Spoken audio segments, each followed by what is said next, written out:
ഒരു മനുഷ്യന്റെ ജീവൻ എടുക്കുന്നത് ക്രൂരവും പ്രാകൃതവും എന്ന് പറഞ്ഞാണ് വധശിക്ഷയെ പലരും എതിർക്കുന്നത്. എന്നാൽ ഒരു പ്രതിയെ ശിക്ഷിച്ച ശേഷം പൂനെയിലെ ഒരു ജഡ്ജി തന്നെ പറയുകയാണ്, വധശിക്ഷ പോലും മതിയാകില്ല ഇയാൾക്ക്. അത്രയും ക്രൂരമായിരുന്നു ഇയാളുടെ പ്രവൃത്തികൾ.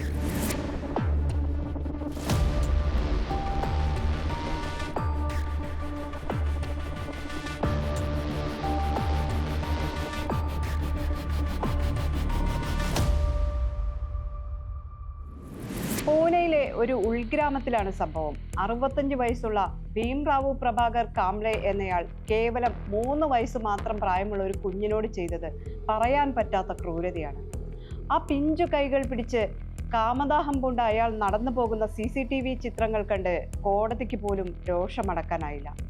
ഈ കൊടും ക്രൂരനെ വിശ്വാസത്തിലെടുത്ത് ആ നിഷ്കളങ്കയായ കുട്ടി സന്തോഷത്തോടെ തൻ്റെ ചെറിയ ചൂടുകൾ വെച്ച് നടക്കുന്ന ദൃശ്യങ്ങൾ ആരുടെയും കരളലിയിക്കുന്നതായിരുന്നു. മധുര പലഹാരങ്ങൾ നൽകാമെന്നും ഗ്രാമത്തിൽ ജനിച്ച പശുക്കിടാവിനെ കാണിച്ചു തരാമെന്നും പറഞ്ഞാണ് അയാൾ ആ കുഞ്ഞിനെ കാലിത്തൊഴുത്തിലേക്ക് കൊണ്ടുപോയത്. അത് അവളുടെ ജീവിതത്തിലെ അവസാന യാത്രയായിരുന്നു.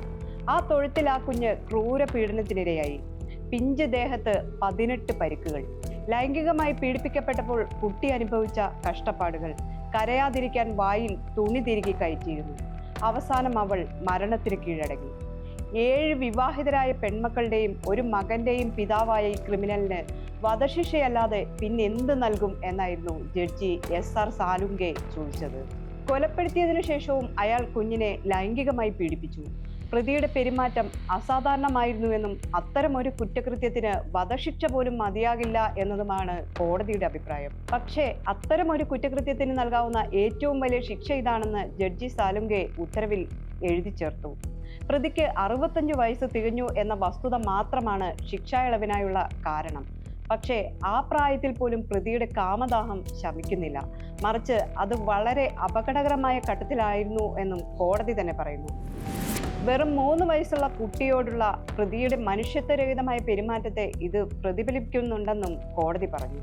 തന്റെ പ്രിയപ്പെട്ട മകൾക്ക് നീതി ലഭിക്കുന്നതിനായി കോടതിയുടെ വാതിക്കൽ നിൽക്കുന്ന ഇരയുടെ മാതാപിതാക്കളുടെ വികാരങ്ങൾ കോടതി അറിയുന്നുണ്ടെന്നും ഈ ഉത്തരവിൽ ജഡ്ജി തന്നെ പറയുന്നു. തന്റെ പേരക്കുട്ടിയുടെ കഴുത്തിൽ അരിവാൾ വെച്ച് അവളെ അപമാനിക്കാൻ ശ്രമിച്ചതും ഗ്രാമത്തിലെ സ്ത്രീയെ ലൈംഗികമായി പീഡിപ്പിച്ചതും ഇയാളുടെ മുൻകാല കേസുകളാണ്.